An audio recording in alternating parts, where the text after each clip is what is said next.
네, 먼저 부족한 저를 강단에 또 이렇게 허락하여 주신 하나님과 또 담임 목사님께 감사의 말씀을 드립니다. 어, 제가 지금 굉장히 떨고 있습니다. 지금 성도님들은 어떻게 보실지 모르겠지만 원래 주일날 사역이 끝나면 좀 마음 편하게 있는데 월요일부터 다시 마음이 무거워지기 시작했습니다. 혹여나 제가 언행 중이나 말씀 중에 실수가 있더라도 아량으로 이해해 주시면 감사할 것 같습니다. 오늘 아마 이 탕자의 내용은 저보다 여기 앉아 계신 성도님들이 훨씬 많이 들어보셨고 많이 읽어보셨고 또 관한 설교를 많이 들어보셨을 거라 생각합니다. 예수님께서 가르치신 이 탕자의 비유는 정말 많은 목사님들이 정말 많은 내용으로 설교를 하셨는데요. 하지만 혹여 탕자의 비유가 무엇인지 알지 못하시는 분들이 있을 수도 있기 때문에 제가 간략하게 빠르게 설명하고 넘어가도록 하겠습니다. 아버지와 두 아들이 있었습니다. 그런데 어느 날 그 둘째 아들이 아버지에게 아버지가 돌아가시면 제가 받게 될 유산을 먼저 달라고 합니다. 그런데 그 아버지는 다른 말 없이 그 둘째 아들에게 그 유산을 주게 됩니다.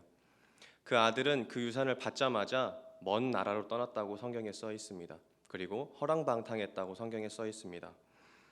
그렇게 둘째 아들이 모든 재산을 탕진하고 죽게 되자, 굶주려 죽게 되자 그제서야 아버지를 기억하고 내가 아버지께로 돌아가야겠다라고 생각을 하고 아버지께로 돌아가게 됩니다.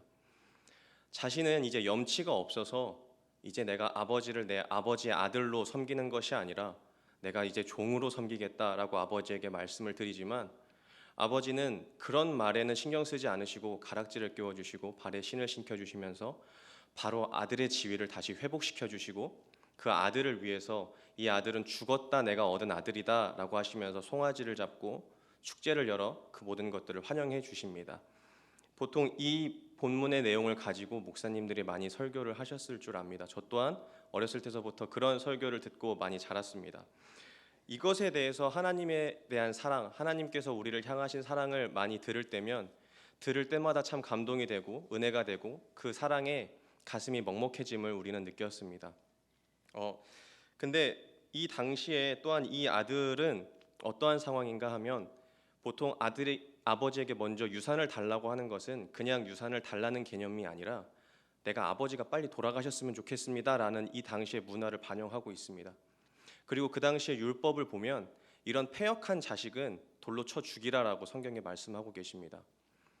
그래서 이 아버지가 보면 아들이 아직도 먼데 먼저 달려와서 입을 맞추고 안아주셨다고 성경에 말씀하십니다. 이것은 그 당시에 아버지뿐만 아니라 그 마을 공동체 중에 누구라도 그 둘째 아들을 먼저 발견한다면 돌로 쳐 죽일 수 있는 상황입니다. 그렇기 때문에 아버지는 그 율법과 그런 것들을 뛰어넘어서 아들의 생명을 지키고 내가 사랑하는 아들을 지키기 위해서 자신의 몸으로 그 돌을 맞을 수밖에 없는 아들을 안아주심으로 그 아들을 지키시고 보살펴 주시고 다시 아들을 용서해 주시고 받아주시는 것을 우리는 알 수 있습니다.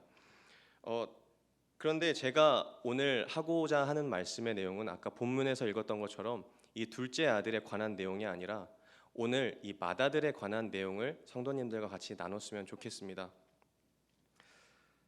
이 맏아들을 보면 동생이 돌아왔습니다. 근데 이게 무슨 일이냐 하고 종한테 물어보고 나서 이러이러한 상황입니다라고 말을 하자 이 맏아들은 둘째 아들 자신의 동생이 돌아온 것을 기뻐하지 않고 오히려 노하고 화냈다고 성경에선 말씀하고 계십니다. 그리고 아버지가 오십니다. 그래서 왜 너는 밖에서 그러고 있니? 같이 들어오자. 같이 들어와서 우리 축제를 즐기자라고 말하니까 맏아들이 따집니다. 아버지 언제 제가 아버지의 말씀대로 그렇게 산다고 살았고 아버지의 명령대로 산다고 살았는데 언제 저를 위해서 제 친구들과 축제를 벌이라고 살찐 송아지는커녕 새끼 염소 한 마리 잡아주신 적이 있습니까? 라고 반문합니다. 그러자 아버지는 이렇게 말씀하십니다. 너는 항상 나와 함께 있었기 때문에 내게 다 네 거였어 라고 말씀하십니다. 우리가 기도할 때 보통 하나님을 부르는 호칭이 많이 있지만 보통 가장 많이 쓰는 것이 아마 하나님 아버지일 것입니다. 저 또한 이 호칭을 하나님께 기도할 때 하나님과 대화하고 교제할 때 가장 많이 쓰는 호칭입니다. 그런데 정말 하나님을 우리의 아버지 되심으로 믿는지 아니면 호칭은 아버지 하나님이라고 말하는데 그냥 내가 기도를 하면 들어주시고 내가 그분의 말을 들으면 복을 주시고 듣지 않으면 저주를 내리시는 어딘가에 있는 두렵거나 무서운 신 정도로만 생각하고 있지 않는지 오늘 저와 성도님들의 믿음을 한번 점검해 봤으면 좋겠습니다. 저는 어렸을 때 중고등학생 때 참 아침잠이 많은 학생이었습니다. 그래서 아침마다 어머니가 저를 깨워주시는 걸 참 힘들어하셨던 기억이 있습니다. 깨우다 이제 지각할 시간이 되면 나중에 어머니께서 이렇게 이불을 뺏고 때리십니다. 일어나라고. 그럼 그때서부터 엄마와 싸우면서 아침을 시작합니다. 왜 때리냐고. 그럼 엄마는 너 지각한다고. 그랬던 기억이 있는가 반면에 저의 아버지께서는 조용히 다가오십니다. 그래서 저를 꼭 안아주셨습니다. 그리고 귀에다가 말씀하십니다. 아들 일어나, 학교 가야지, 늦겠다. 이렇게 저를 깨워주셨던 아버지가 있으셔서 어머니가 깨워주신 아침과 아버지가 깨워주신 아침은 저에게 참 많이 달랐습니다.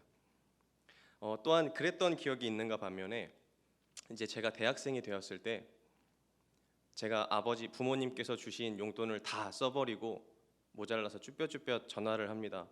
아빠 5만 원만 더 보내주면 안 돼요? 그러면 정말 없으실 때는 5만 원만 보내주실 때도 있었지만 항상 그것보다 더 주셨습니다. 저는 자녀가 없기 때문에 그 마음을까지는 알지 못하지만 여기 계신 성도님들이 자녀가 계신 성도님들이라면 그 마음을 충분히 공감하시리라 생각합니다. 이것들은 단적인 예고, 이것뿐만 아니라 제가 중고등학생 때 혹은 20대 때는 알지 못했던 아버지의 사랑을 이제 제가 나이가 조금씩 자라면서 더 깊이 체험하고 더 깊이 누리고 있습니다. 오늘 말씀의 마다들을 보면 그 마다들은 아버지와의 그런 관계를 누리지 못했습니다. 아버지의 자식으로 분명히 있다는 것을 지식적으로는 알고 있는데 정말 아들의 삶, 내 아버지를 누리고 체험하고 경험하는 삶을 살지 못했습니다. 아들이 아니라 마치 종처럼 내게 맡겨진 일을 수행하고 그 일의 대가로 내가 그 집에서 얹혀 사는 마치 아들이 아니라 종과 같은 삶을 살았던 이 아들을 볼 수 있습니다. 그러면 그 맏아들이 분명히 아들이고 더군다나 맏아들임에도 불구하고 왜 아들 된 직분을 누리지 못했을까? 그것은 바로 아버지와의 관계가 단절되어 있었기 때문이라고 저는 생각합니다. 성경에 보면 너는 나와 늘 함께 있었기 때문에 내 것이 모두 네 것이야 라고 생각하셨던 아버지의 생각과는 달리 아들은 그것들을 전혀 공유하고 있지 못했습니다. 제 주변에는 크리스천이 참 많습니다. 기독교 대학을 나왔고 또 지금은 신학을 하고 있기 때문에 다른 분들보다 오히려 기독교인, 크리스천, 믿음 생활을 한다는 사람들이 더 많이 있는데 그 사람들과 대화를 해보고 그 사람들의 삶을 나눠보면 이런 맏아들과 같은 생활을 하는 사람들이 참 많이 있구나라는 것을 새삼스럽게 깨닫습니다. 하나님을 분명히 그들도 아버지라고 말은 하는데 그들의 삶에서 아버지로 누리고 있지는 못했던 것 같습니다. 이들의 생활 패턴, 믿음의 패턴을 보면 큰 사이클로 이렇게 보통 돌아갑니다. 절망 가운데 힘듦 가운데 하나님께서 은혜를 주십니다. 그럼 감사해야 합니다. 회복합니다. 그런데 얼마 지나지 않아서 또 넘어집니다. 또 시험에 들고 세상의 환경과 세상의 것들과 자신을 비교하며 낭망하고 쓰러지고 하나님이 정말 나를 사랑하시나에 대한 의문을 갖습니다. 그러다가 그렇게 절망 가운데 있다가 하나님께서 또 하나님의 주권으로 은혜를 주시면 또 회복합니다. 감사합니다. 그러다가 얼마 지나지 않아서 또 넘어지고 또 낭망합니다. 이런 신앙, 이런 믿음의 패턴을 정말 여러 사람들 가운데서 저는 보고 저도 과거에 그런 신앙생활을 해봤기 때문에 그것의 문제점이 어디서 오는 것인가를 저도 알고 있습니다. 바로 아버지와의 관계가 단절되어 있기 때문입니다. 그 아버지와의 관계, 즉 아버지와의 대화가 단절되어 있기 때문에 아버지의 마음과 아버지의 뜻은 전혀 알지 못합니다. 아버지와의 대화는 바로 기도를 말합니다. 기도란 하나님과의 대화라고 우리가 지식적으로는 참 많이 알고 있습니다. 그런데 그 하나님과의 깊은 교제를 이루지 못했던 크리스천들의 기도의 패턴들을 보면 보통 내 기도, 내 필요, 내 문제 그것들을 올려드리곤 모든 기도가 끝나곤 했습니다. 분명히 대화라고 했습니다. 대화는 내가 하나님께 말을 하고 하나님도 나에게 말씀하시는 것을 말하는데, 많은 크리스천들, 제 주변에서 그렇게 낭망하고 실망하는 크리스천들은 내 기도만 하늘에 올려 붙이고 하나님의 말씀을 드리려고 하지 않았습니다. 그렇기 때문에 하나님은 한참 말씀을 듣다가 그래 그럼 나도 좀 얘기를 할까 하고 보면 자리에서 없습니다. 그런 하나님과의 대화가 있다 보니까 하나님께서는 늘 대화하실 타이밍을 놓쳐버리고 말았던 것입니다. 하나님은 우리들에게 어떠한 문제를 허락하실 때, 문제를 주실 때 네가 잘못했으니까 당해봐 라는 마음으로 절대로 주시지 않습니다. 여러분들이 혹여 자녀분들이 잘못했다고 해서 네가 잘못했으니까 한번 당해봐라는 마음을 절대로 갖지 않으시는 것처럼, 오히려 그보다 더 완전하신 하나님께서는 절대로 그런 마음으로 우리에게 문제를 허락하지 않으십니다. 문제 뒤에는 반드시 하나님께서 우리에게 하시고자 하시는 말씀이 있으십니다.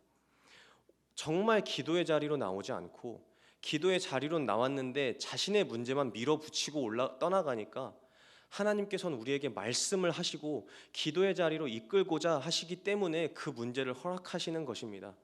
하지만 그 문제 가운데서도 우리는 이 문제 해결에만 집중해서 이 문제 해결해 주세요 하고 그 자리를 떠나는 많은 크리스천들을 봤습니다.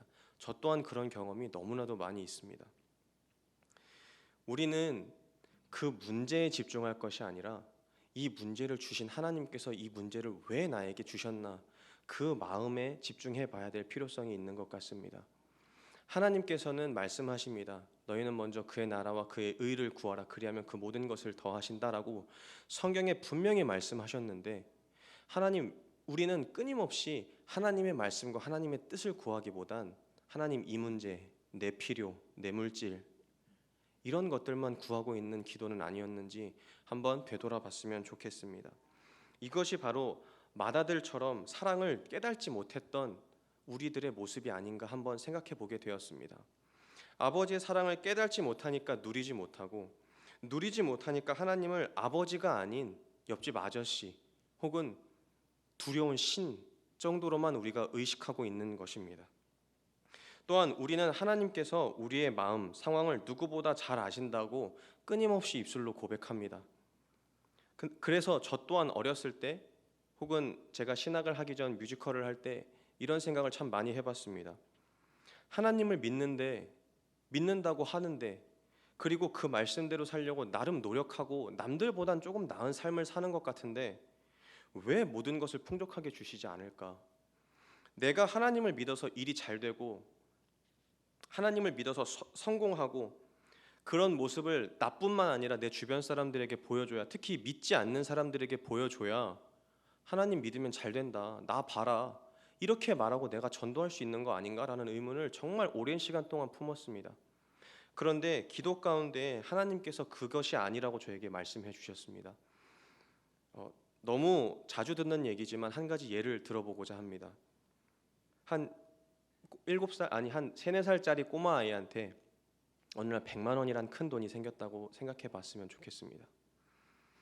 이 아이가 자기 딴에는 아무리 지혜롭게 이것을 지키려고 하고 자기 딴에는 정말 지혜롭게 사용한다고 해도 부모님이 보시기에, 어른들이 보시기에 그것은 낭비로밖에 여겨지지 않을 것입니다. 그들이 쓸 것은 문방구나 편의점 가서 기껏해야 자기 불량식품 사 먹고 그런 것들이 끝이기 때문입니다. 또한 그 7, 8살 먹은 꼬마 아이는 그 물질을 지킬 힘이 없습니다. 능력이 없습니다. 자신은 최대한 자신의 지혜를 짜내서 지킨다고 하지만 자신보다 힘이 센 사람한테 빼앗길 수도 있고 그리고 잃어버릴 수도 있습니다. 그 아이가 가장 그것을 지혜롭게 지키는 방법은 자기의 힘으로 하는 것이 아니라 부모님께 맡기는 겁니다. 그러면 그 부모님께서 그 아이가 꼭 필요할 때 필요에 맞게 주시는 것이 가장 완전하게 그 아이를 위한 것임을 우리는 알고 있습니다. 저는 근데 그렇게 생각하지 않았습니다. 전에는 내 힘으로, 그리고 내가 성공해서 내가 벌어서 내 손에 쥐고 있어야 이게 내 거고 이게 구차하지 않은 거야라고 저는 생각을 했습니다. 그런데 시간이 지나고 보니까 그것은 내가 성공한 것이 아니라 내 삶의 주인이 하나님이 되시는 것이 아니라 끊임없이 내 삶의 주인이 하나님이라고 입술로는 고백했지만 내 삶의 주인이 나고 내 인생의 책임을 내가 진다라는 생각에서 나온 생각들이었습니다. 어느 날 또한 기도하는 가운데 이런 마음을 주셨습니다. 하나님이 정말 내 아버지 되신다. 나를 아침마다 그렇게 꼭 안아주시면서 깨워주셨던 그 아버지, 멀리 계신 어딘가에 있는 신이 아니라 정말 자신의 주머니에 5만 원, 10만 원이 있으면 자신의 것을 다 주셔도 전혀 아까워하지 않는 그 아버지 하나님, 그 아버지 하나님께서 내 필요를 모르실까? 그 아버지 하나님께서 내가 정말 필요한데 안 주실까? 아니다. 내 육신의 아버지보다 나를 더 사랑하신다면 분명히 내가 꼭 필요할 땐 주실 것이다. 그러면 지금 내 손에 잡히지 않지만, 내게 풍족하지 않지만 내 필요를 아시는 하나님께서 반드시 내가 필요한 상황에 그 필요한 만큼 채워주시는구나, 그게 나의 진짜 아버지 되시는 거구나, 그것에 대한 눈이 떠졌습니다. 그렇게 하나님께서는 다른 자리가 아닌 제가 하나님 앞에 엎드린 기도의 자리 가운데에서, 또한 내 뜻과 내 필요를 하늘에 밀어붙이는 기도가 아닌 하나님, 도대체 하나님의 마음과 하나님의 뜻이 무엇인지 알고 싶습니다 라고 하나님의 뜻을 여쭙는 기도 자리 가운데에서 하나님께서는 저에게 하나님의 마음을 깨닫게 하셨고, 하나님께서 저를 향한 마음을 아는 눈을 열어주셨습니다. 그래서 저는 이제 어떠한 문제가 닥쳤을 때 물론 힘이 듭니다. 갈등이 되고 고민이 되지 않지 않습니다. 하지만 이 문제 해결만을 위해 기도하는 게 아니라, 하나님, 제가 혹시 하나님의 말씀을 듣지 못하는 게 있나요? 하나님, 혹시 제가 하나님 앞에서 죄를 지어서 하나님 앞에서 놓치고 있는 게 있어서 이 문제를 허락하신 건가요? 하고 하나님께 묻고 듣는, 여쭙는 기도를 하게 되는 것으로 제 기도의 방향성이 조금 바뀌게 되었습니다. 여기 계신 모든 성도님들도 분명히 부모님, 아버지와 같은 에피소드, 추억 하나쯤은 가지고 계실 겁니다. 그리고 그 아버지께서 여러분들을 너무 사랑하셨던 기억이 분명히 있으실 겁니다. 그런데 하나님은 그 육신의 아버지보다 우리를 더 잘 아시고 더 사랑하십니다. 그렇게 하나님께서 저를 사랑하시고 저를 만나 주셨던 것처럼 오늘도 우리 모든 성도님들을 그렇게 만나 주시길 기다리고 있으신지 모릅니다. 혹시 하나님께 서운한 게 있으신 성도님들은 없으신가요? 내 인생의 문제가 남들보다 나에게 조금 더 가혹하신 것 같고, 남들보다 나에게 좀 엄하신 것 같은 하나님은 아니신가요? 분명히 하나님께서 여러분들에게, 저와 성도님들에게 말씀하시고자 하는 그 말씀이 분명히 있으실 줄 저는 믿습니다. 그 말씀을 깨닫는 우리 모든 안양중앙교회 모든 성도님들이 되길 예수님의 이름으로 축복합니다. 다 같이 기도하시겠습니다.